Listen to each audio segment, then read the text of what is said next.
Okay, so this update's coming a lot sooner than I said it would on phase 2 because I abandoned phase 2. Phase 2 of my string of pearls experimentation, trying to propagate them and grow their roots in water.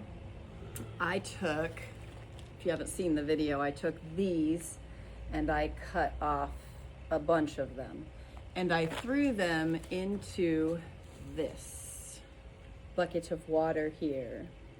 Now, rewinding phase 1, I had this little dish and this little dish where I had cut string of pearls and put them in there, and they were there for a month and they grew roots and they transferred to the pots greatly. It was wonderful. So they were there in that water for a month. So I was like, all right, let's do this thing and make a big vat of them.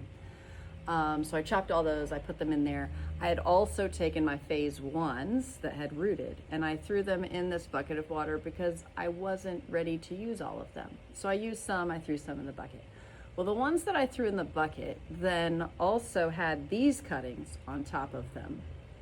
So they were at the bottom, they were covered by these, they were fully submerged. There's a lot of water in here. I believe I learned a few things, and that's very valuable.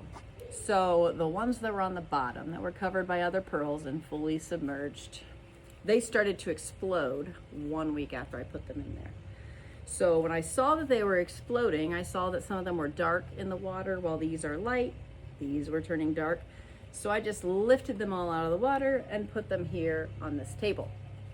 So here are my exploded ones, the ones that are at the bottom. And I'm trying to learn as much as I can from this because I know that there are great ways to water propagate these, and I love water propagating. So I want to know my do's and don'ts, and now I know a don't, which is really valuable. So a don't is don't fully submerge them. It could possibly be don't fully submerge and layer them, because I have found them floating in my water buckets fully submerged. I guess they're kind of floating on the top, so maybe they're not fully, just surface. One layer maybe. I'll try that another time, but for right now I'm going to switch gears because I want to go a little safer route. This is very safe.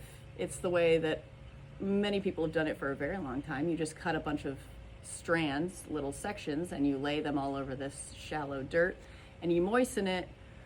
Once a week is how I've been moistening it. These have all rooted and all of the pearls are firm, and I know that I could take those apart and use them if I wanted to make bigger ones out of it. But when we're making our arrangements here, sometimes I just want a strand or a particular look, and I want to grab a few that are rooted and put them together and build my new plant on the spot. When they're in the dirt like this, then sometimes they can get all intertwined and tangled up, and it doesn't suit what I wanted to do quite as easily. But if you're building a new pot with cuttings and you want a nice big pot, cut a bunch of strips, put it on some shallow soil, moisten it until it roots, let that soil fill with roots pretty good, and then you can transfer it onto more soil, a little bigger, let it go, and once it's got roots and it's going, then they really take off and establish themselves very well. So back to this. Sorry for the little tangent. I go on tangents sometimes. So phase 1, I put it in this. It was successful. At the same time I put it in this. They both rooted. It was good.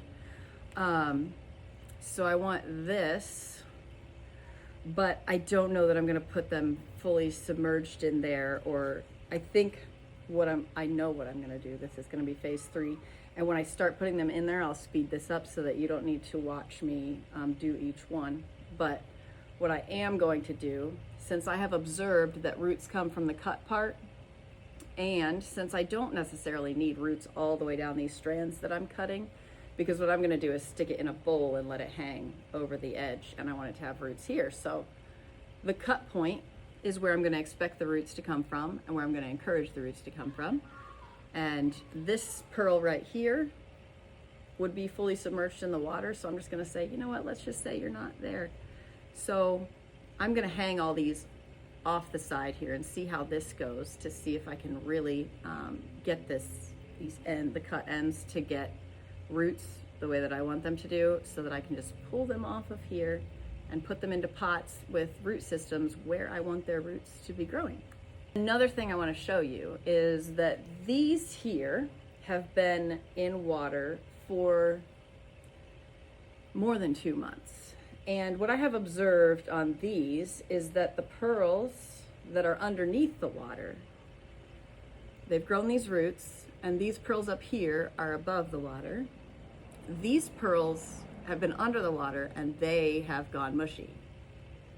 So I believe I'm getting the message from several directions here. Don't fully submerge the pearls, but they can most certainly survive for a long period of time with just their ends hanging in the water. So I've been pulling from these a lot, and this has been very successful, so I don't know why I didn't make that phase 2 and why it's phase 3. I guess because they're experiments, and I like to give it a try and see what happens. So lessons learned are very valuable. Don't submerge the pearls to the best of your ability, and I think I'm going to make the suggestion that this phase 3 is going to be the way to go if you're water propagating pearls, and that's going to be just to put the ends in here. So I'm going to start phase 3, and I will update as to how this goes and how long it takes to see roots. Some of these that were in this big bucket were already starting to get, I can't really show you because it's so minuscule, but I can see roots coming off of the roots that were already here. So they were starting to grow in the water, and at the cut points there are tiny bits of roots. So I'm pretty confident these are going to grow roots in the ends, and I will show you when I see them.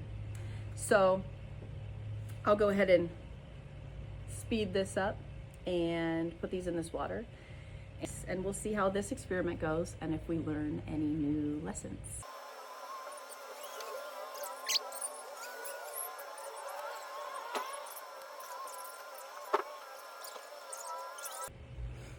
Okay, thus begins phase 3. I was looking at each of these before I put them in to see if a root comes out this end, how's it gonna look hanging on this end? And some of them have like a bunch at the bottom, and if I put it upside down, then I would get roots on the wrong end, and it would be like 3 strands with 1 hanging over instead of 1 strand with 3 hanging over. So I was kind of asking myself with each one how I wanted it to look when the roots that are established go into the pot. So subscribe if you would like to see what happens in 4 weeks, and hopefully this one goes 4 weeks, because the last one only lasted a week. And you know what, if it only lasts a week, I will update and let you know the lessons that I learn, and it will be valuable. Thanks for watching.